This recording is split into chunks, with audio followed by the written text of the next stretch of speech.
Welcome back to the Cinderella Monologues Author Spotlight Series. I'm so delighted to be here with you. Oh my gosh, what an incredible event we're having, preparing for our book launch coming soon on October 22nd, 2022. So yesterday you heard from Irma, who was one of our early beta test readers and gave us a fabulous review and sort of an insider look at the Cinderella Monologues. And today we're going to be featuring one of our very first authors.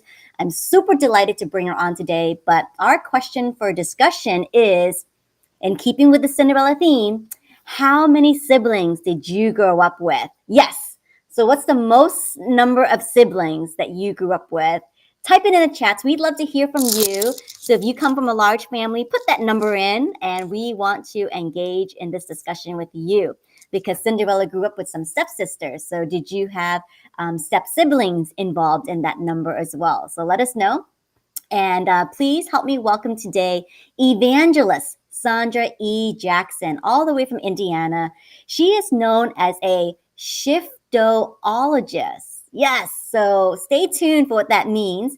And she's also the host of the Author Forum.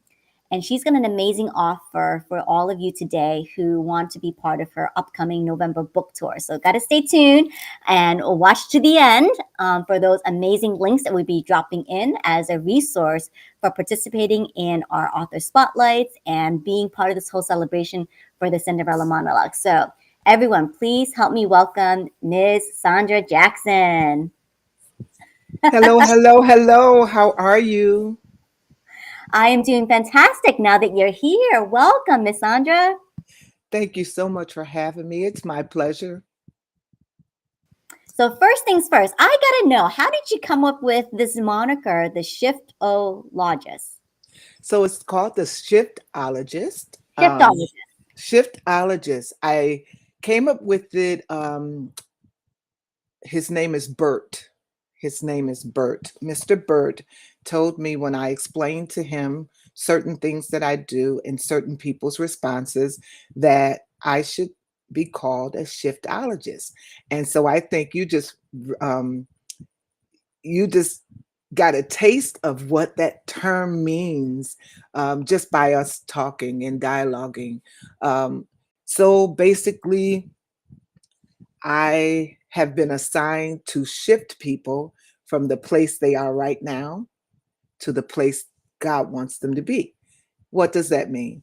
That means that there is a place you are stuck in right now, or a place that you're not aware of, or something that you should be doing that you have at your fingertips, but maybe you don't really know how to do it or what it is. Somehow, God allows me to shift you, to empower you, to make you feel like you belong and like you are a part of His plan. That is amazing. So shift to where God wants you to be. Okay, excellent. And yes, Sandra, we were just talking in the green room and you totally shifted me to a place of possibility. So here Financial I am. possibility. Financial possibility and abundance. Absolutely. So here I am. And you were able to just in a very quick dialogue, able to capture like maybe something that was a God-given talent in me. And you showed that to me, even as I'm talking about it, you showed that to me. And then you shifted me to this place of, abundance and financial possibility. So I appreciate that so much. You're welcome. To God be the glory, Yes. Excellent. So I know you've got quite an interesting answer to the question of the day today. So how many siblings were in your household? Not one, not two, not three, not five, not 10, 15. Oh Yeah. my gosh, I can only imagine the family reunions. My mom and dad had 15 children, one parent, both of them, single parents. Um, they were married for 60 some odd years. And through their union, my mom birthed 15 siblings, and I am number 12. Yeah. And to boot, my mom was short in stature. She never raised her voice. She was a teacher. Um, Her professional trade was a professional seamstress. My dad was a bishop and a pastor of a church, and she helped him along with that. And she became a pastor of the second church because the church grew so large until he had another church in Sodus, New York. And so, yeah, my parents were awesome. I loved them to death. But um, I wrote a book entitled The Greatest Mother in the World about my mom because she was a woman you should know. And you can find that on Amazon.com. She had 15 children. She had 7 miscarriages. So the body is resilient, and the body can birth children because that's the plan and the will of God. And she did a tremendous job raising us, and she didn't allow us to argue or to fight, to call names, none of that. We grew up in a home where people would think it was a fictitious home because we didn't argue. We had lavish dinner meals. Like our home was a place where you felt safe. I can only speak for me though. So, all right. So I can't speak for anybody else in my, um, my children, my family. I will only speak for Sandra, and I can safely say I felt safe. I felt loved. My parents, they would travel a lot, and before they went out of town, we would meet in the garage, and we would hug and kiss and say goodbye and pray and all of that. So those memories are forever ingrained in my mind. They showed us what true love is, and what I realized in this world, not many people know what true love is.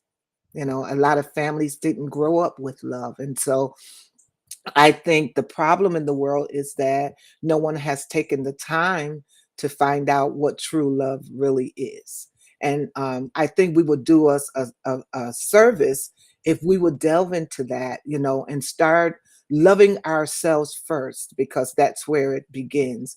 And when you start loving yourself, like no matter what you've gone through, what you're going through, if you just stop what you're doing and begin to love on yourself, you would be the better for it.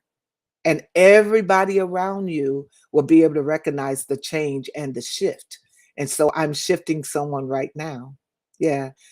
You may have grown up in a home where there was a lot of chaos and confusion and stress and pressure and all of that. Many people had. But I thank God that my home life was really it was it was healthy for me. And so we went to church um, Sunday morning, Sunday evening, Sunday night. All right. We went to church Wednesday and Friday, and that was every week.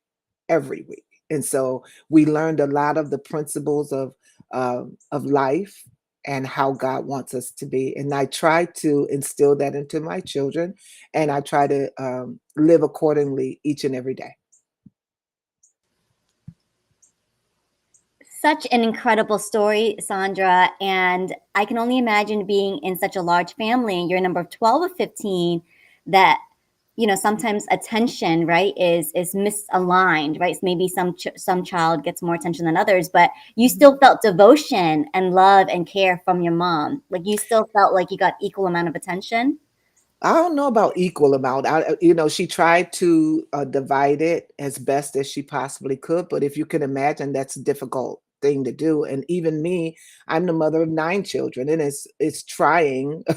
There's times where you pay more attention to this person or because maybe that person is craving attention, so you have to direct your attention there. But there was a time when I felt like I, I'm going to be honest with you. There was a time I felt when I was in high school that I told my teacher, I said, my parents don't love me. And and she told me, this is what she told me. She said, Sandra, your parents love you. You never repeat an outfit. That's what she told me. So, and that was true. All right. So the way she correlated it, it may seem comical, but if your parents didn't love you, they wouldn't spend their money on you. It's what she's, trying to say. And that they cared so much about me until they made sure I went out of the house. Like, I dressed up. Everywhere I go, I dressed up. And that's from a little girl, right? So I dressed up to go to school. I wore full blown suits. Yeah, I wore high heels. I did the whole thing.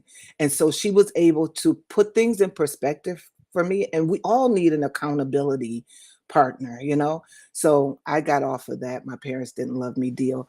And I know they loved me with all of their heart. And I'm appreciative that they showed such love until now I know how to love. And I can put that. I love all people, all shapes, all sizes. It doesn't matter. And that came from my home training. So yeah, I appreciate my parents. They both have deceased now. My mom was 71, and that's pretty young. And my dad was 86 when he passed away, just a few years ago. But they lived a full life. We even owned a limousine, and I chauffeured them around in their limousine because they were pastors, and they traveled out of town a lot. And so I was one of the drivers that was able to chauffeur them and take them from town to town and village, and that was a service. So I'm so appreciative for my life. And how incredible that this teacher got to show you the lesson of the self image, that your parents took the time to make sure that your self image was intact. Correct. That's And huge. the way you portrayed yourself going to school and how you show up in the world. I mean, I think, wow, that is Yeah. incredible.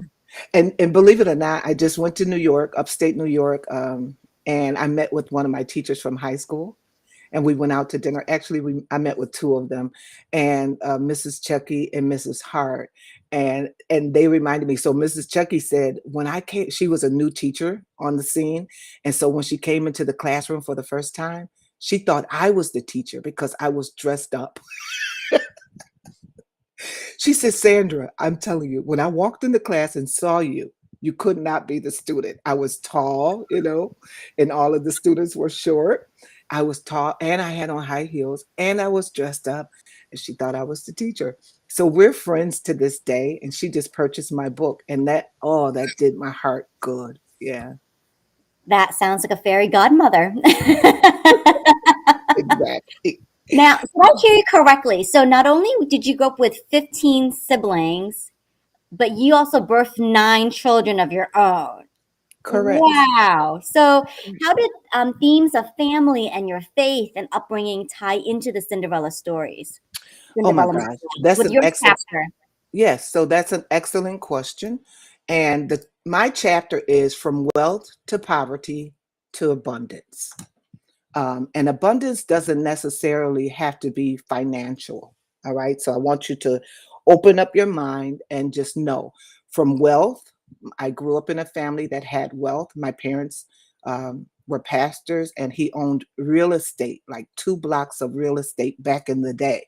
And so that afforded us great living. We had lavish homes. We lived in the state of the art homes, and we traveled. We did everything, right?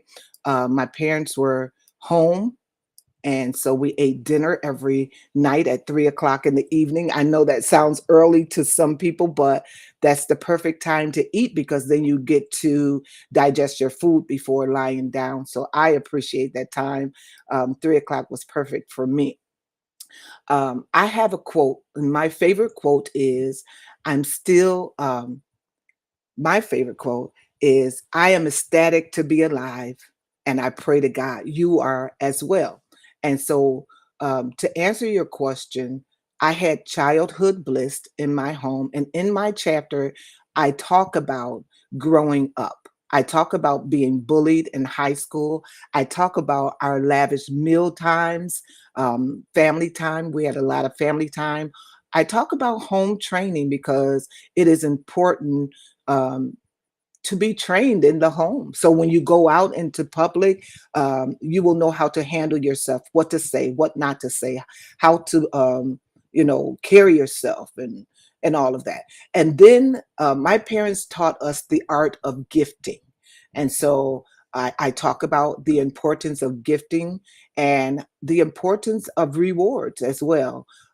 In my chapter, I talk about having a near death experience. You got to get the book in order to find out, um, all about my story. I go from one thing to the next, and I build up until there's a crescendo in my story. I talk about the beginning of love and suffering, because love is a good thing. But then, if you marry the wrong person, or if you marry a person that can't love you the way you need to be loved, then it goes into other areas. And so, in my life, my marriage went through some challenging times. I talk about married life. I talk about some great losses within the marriage. I talk about the children, and how, um, they called me drive-through delivery woman because God blessed me to deliver 9 children, well, 8 children smoothly. And then my last child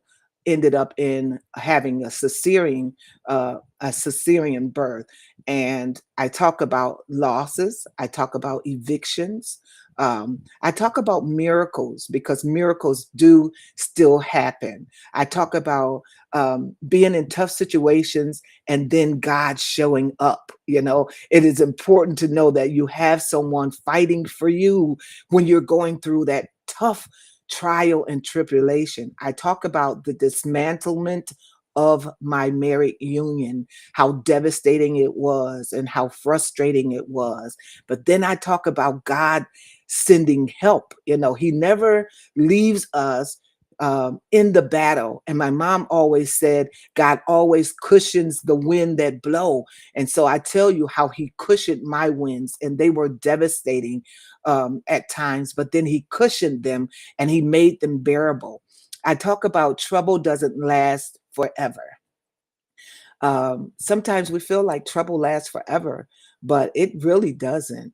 And so I just think that you would benefit a great deal by reading my story. My name is Sandra E. Jackson, and the E stands for ecstatic because I am ecstatic to be alive through everything that I went through.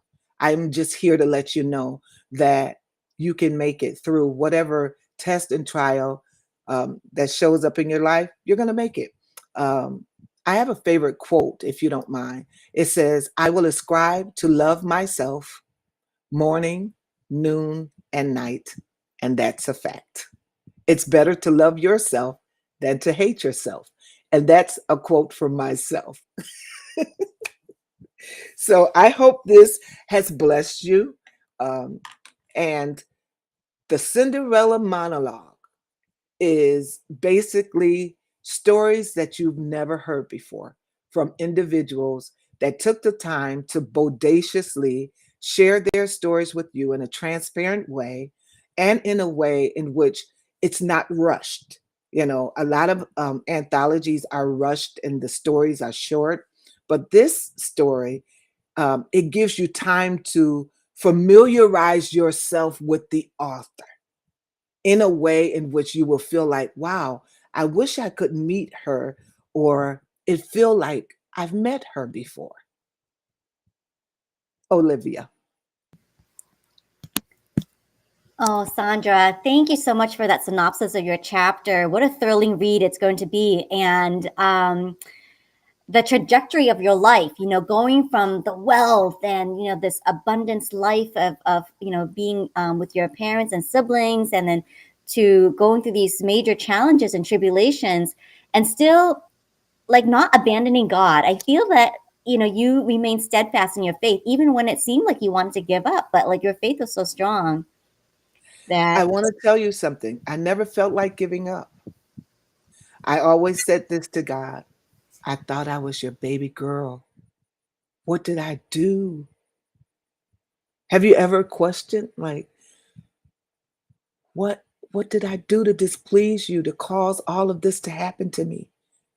Have you ever felt like that? Well, his answer to me, Olivia, was, it's not what you've done, it's that I was able to trust you to handle it all. oh And my God. so, yeah. And so, why not me? Who else could he choose to show men and women you can use decorum, tact, you can go through hardships and come out on the other end? You're not unscathed, but your story is not even for you. It's for the benefit of others that are going through the same things you're going through, to let them know they can make it. If the person in the insane asylum had someone like me to tell them, baby girl, you're going to be all right. It's not going to last always. Just hold on just a little while longer. Do you think they would be there? No. So God uses men and women all over the world to help others maintain and sustain life.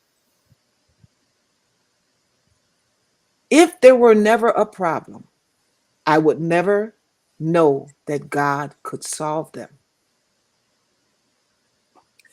If we had the opportunity to pick our own lives, everybody would pick a life of joy and peace and happiness. And that would be a fictitious life.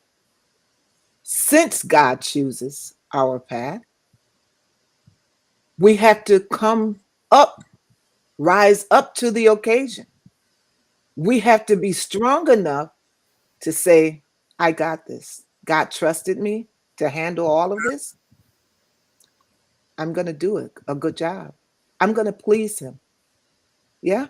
I'm going to fall down on my knees. And so what helps me is my prayer closet. I have a prayer closet. I go in my prayer closet, I turn the lights off, and I commune with my creator, and I ask for his guidance and his direction. I ask for him to come and sustain me, to help me through every obstacle. I get some tough things, you know, um, that I encounter. But I always know one thing: I'm not alone.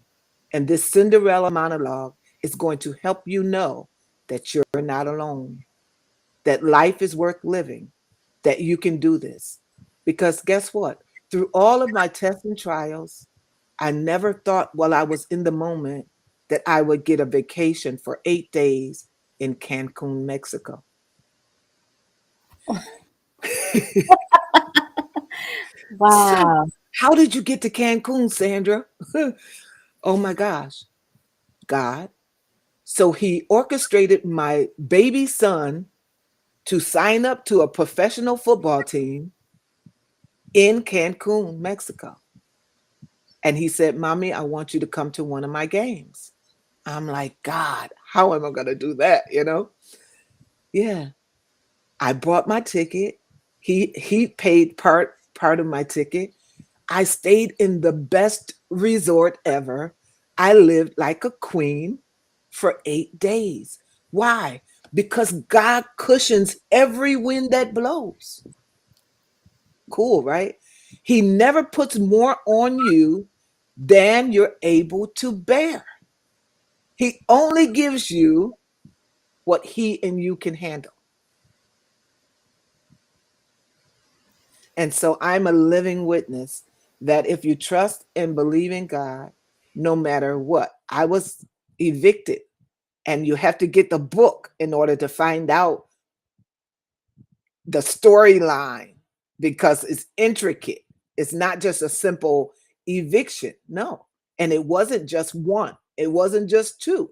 So To lose everything, Olivia, can you imagine working so hard and gaining all of this stuff, right? And then losing it repetitively? What does that look like? How did you handle that, Sandra? Things are only things. That's what I learned through everything. So not only did you get home training, but you also got God training throughout your life too, and being prepared for this moment in time. And I love your ministry. I mean, it's so powerful to see you as a woman involved in ministry as an evangelist. Yes, So you're totally inspirational. Um, there was something else that you said. So you said just now, like you have a dedicated prayer room. I love that. Like just a yeah. dedicated prayer room, your prayer closet that you'll go and commune with God. And at the moment you said that, like I just immediately thought of this verse is that, your words are like a lamp for my feet And a light into my path. and a I'm light going to unto hide it in my heart that I might not sin against my Creator. He loves all of us so much. And if we only knew how much He loved us, we wouldn't go through on the level we go through. It's only we only go through on that level is because we don't feel loved.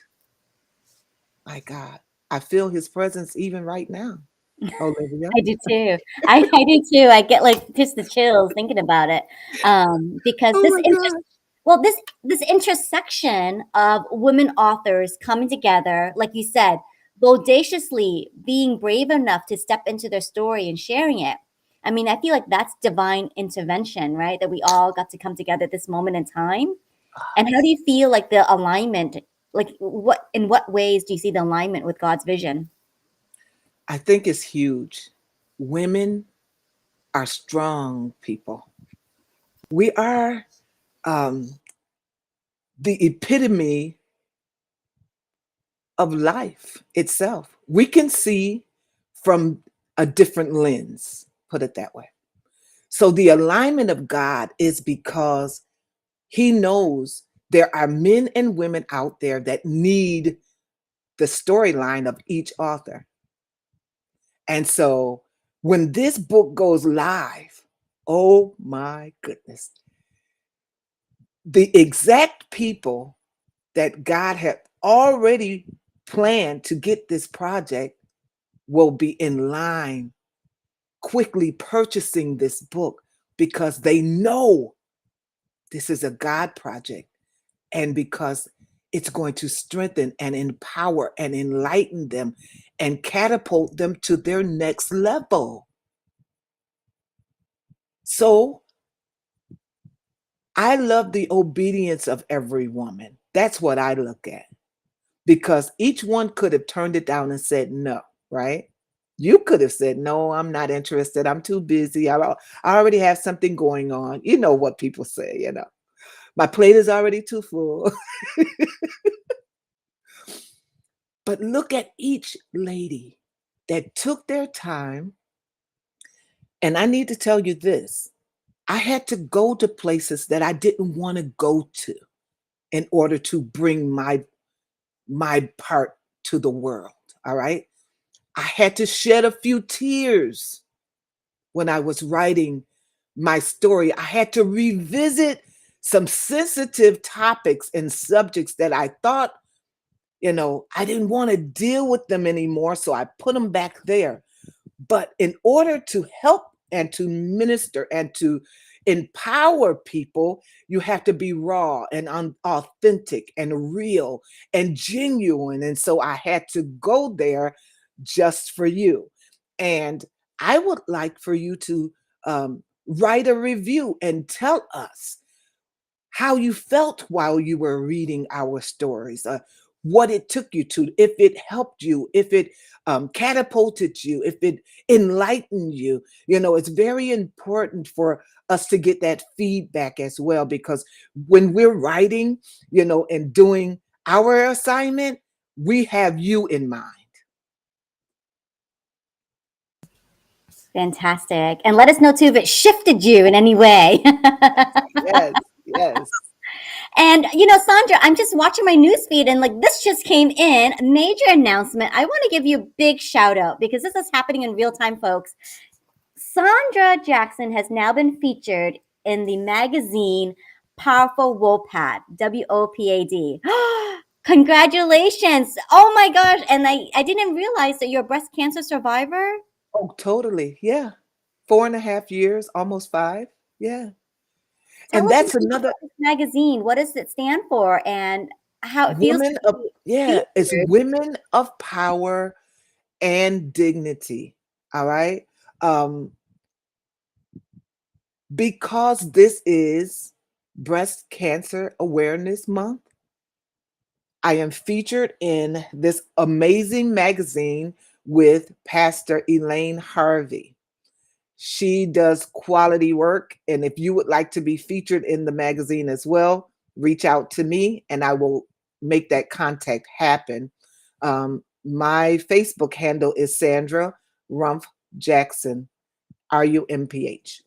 And yeah, that's only the cover, but there's another part to it as well. And I have an article in there, and some pictures and my books as well. And so yeah, I'm just honored. When you do things God's way, you get God's results. And that's a little quote from my mom. um, she said that often in the home. Do things God's way so you can get God's results. And this is my life right now. It just seems like every day I wake up, there's something new. That's because I'm trying my best to do things God's way so I can please Him. I want to represent Him well on the earth so I can make it to heaven because that's my destination goal, you know? Oh my goodness. Wow. What? That just came through. So you guys heard it here first. Oh my gosh. Yeah. Congratulations, Sandra. And I love Thank that. you. I mean, that is a quote to pass on to your children, right? Do it God's Yes. way to get God results. Um, so in the time that we have left, I'd love for you to just talk a little bit about the offer you have for everyone. And this is so incredible because, I mean, even prior to Cinderella Monologues, you're a very prolific writer, author yourself. You get other authors to contribute to your own books, and you do something very special called the November book tours. We've got the link here. We're going to drop it, and we promised you at the beginning we're going to drop the link. So we're going to put it in the chat right now for you. And please, Sandra, just give us a little bit of summary of what to expect with that November book tour. So I host Sandra's Authors Forum for other authors, entrepreneur businesses. Um, if you have a passion out there and you have a product, I welcome you to my show. It is phenomenal. I am on radio, Awesome God Radio, and that's an award-winning station. I am also on Kingdom Purpose TV, and I reached number one status on both platforms several times. And so, what I do is I bring you visibility. I put you in front of the people so your products can move. All right. And so for November, I have a discounted special rate just for you. And the link will be in the comment section.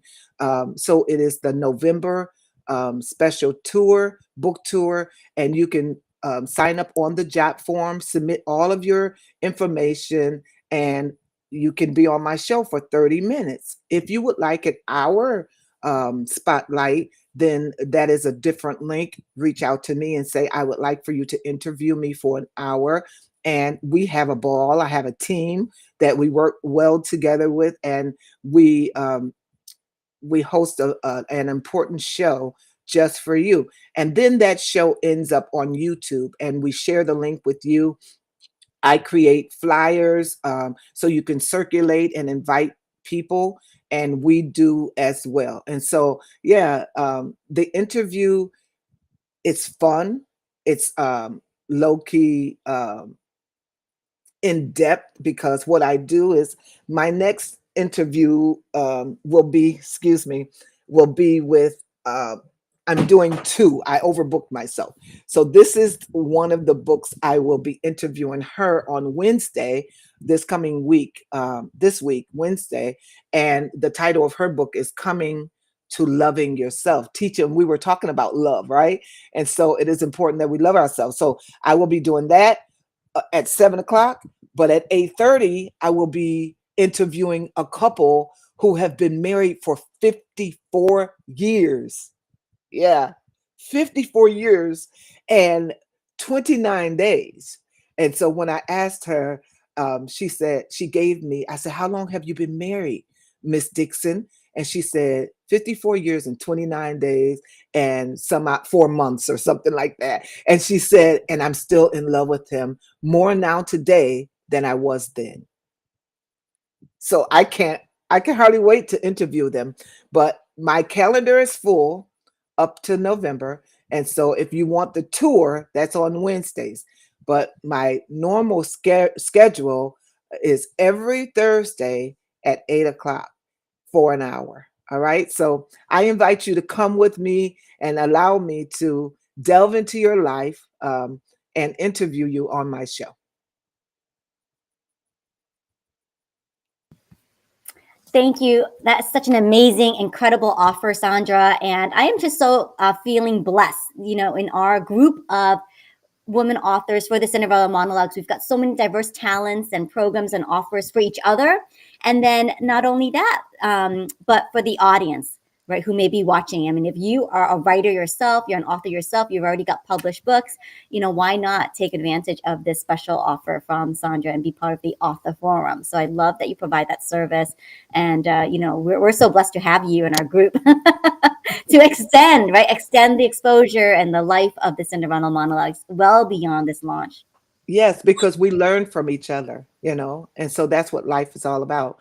But I am the author of a lot of books. This one right here, if you don't mind, is my newest project, and this is an anthology. If you can see that, of 20 authors, and so they share their life stories, and all of the topics are on the page. And then you see in the middle what we were talking about, love. See that? So go now. It's on Facebook Live. It's on Amazon. All right. And we, guess what? We made international bestseller and best author and best book with this project. So I thank everyone that helped us with that feat, because it wasn't a small feat, right? And then I'm the author of Tidbits of Wisdom. And that's, I wrote that with my sister Beverly. Tidbits of Wisdom, a gem a day. And you can find all of my products on my webpage, which is sandrarumph.com. So that's SANDRARUMPH.com. And I hope you're blessed. I've gotten rave reviews and so many testimonials about the stories that I share in my books, that it has empowered them. And let me share this with you. I got a call from a friend. She said, "You just brought tears to my eyes, and I haven't cried in years." Amazing. Wow, isn't that amazing? So it makes me feel really good when I get reviews. It makes me feel like my work is not in vain, right? And that I am obeying my assignment. And that your story impacted someone, for sure. Yeah, Absolutely. And yeah. that book that you just showed about the life after trauma, I think Mila is featured in that one too. So Right. So Mila is featured in there, and her chapter is about from poverty to wealth, and she tells her story of how she suffered tremendously. And so our story is the flip. I, I was born into wealth and then suffered, but she suffered first, and then she came into wealth and married a fantastic husband that she loves so dearly. You know, excellent. Yes. So I hope that you're beginning to see, if you're watching in the audience, that there's a lot of cross collaboration going on, because it's such a special community that Mila and Sandra provides. And I think it's wonderful that we can all come together and share in these projects, right? There's opportunities all around you. And like Sandra said, it's up to you if you are going to answer the call. Excellent. So thank you so much, Sandra, for being with us on this author spotlight. I am so appreciative of your conversation and the lessons you dropped in for us today. And so please remember, Sandra E. Jackson. E stands for ecstatic.